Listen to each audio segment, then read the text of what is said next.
అందరికీ నమస్తే. నా పేరు రాజ్ కుమార్. అన్న వాళ్ళు వచ్చేసి రామన్న వాళ్ళు ఉషన్నపల్లి విలేజు. ఈ మొక్కజొన్న వేసి ఇప్పటికీ నెల 10 రోజులు అవుతుంది. విక్టర్ కంపెనీ వారి బారియర్ మరియు ఆర్మీ పురుగు మందులు వాడి ఇప్పటికీ నెల 10 రోజులు అవుతుంది. ఎలా పనిచేసింది అనేది అన్న వాళ్ళ మాటల్లో తెలుసుకుందాం. అన్న నమస్తే. అన్న నమస్తే. ఈ విక్టర్ కంపెనీ వారి ఆర్మీ బారియర్ వాడారు కదన్న, ఎలా పనిచేసింది ఒకసారి మీ మాటలో చెప్పండి అన్న. ఇప్పుడు నేను మక్కపేడ వేసి ఇప్పటికే పేరు చెప్పండి.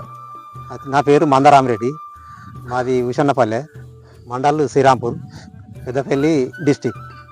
నేను ఇప్పుడు మక్కపేడ వేసి నెల 10 రోజులు అవుతుంది. అయితే మక్కపేడ వేసినాక 15 రోజులకే ఫస్ట్ బారియర్ మందు కొట్టిన. బారియర్ మందు కొట్టిన తర్వాత ఒక 4-5 రోజులు చూసేసరికి ఒక్క పురుగు కూడా లేదు, మొత్తం కంట్రోల్ అయింది. కంట్రోల్ అయిన తర్వాత మళ్ళీ ఒక 10-12 రోజులలో మళ్ళీ ఆర్మీ గుళికలు వాడిన.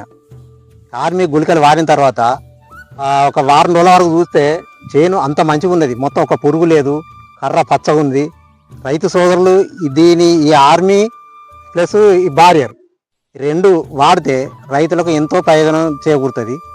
దీన్ని వాడితే మాత్రం రైతులకు ఎంతో లాభం జరుగుతుంది. ఖచ్చితంగా రైతులందరూ వాడుకోవచ్చు దీన్ని. ఒకసారి మీ ఫీల్డ్ కూడా చూసుకోండి, ఒకసారి ఫీల్డ్ చూడండి. మొక్కలు అనేది ఎంత లావుగా బలంగా వచ్చినాయి. నెల 10 రోజులకే 4 ఫీట్ల హైట్ పెరిగింది, చూడండి.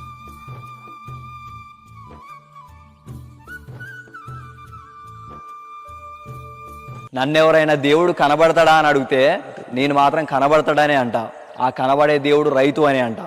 ఎందుకంటే ఆ కనబడని దేవునికి నైవేద్యం వండి పెట్టాలన్నా కూడా ఈ కనబడే దేవుడు రైతు కష్టపడి పంట పండించాల్సిందే. బురదా నుండి బువ్వను తీస్తే కమ్మాగుందని తిన్నరు,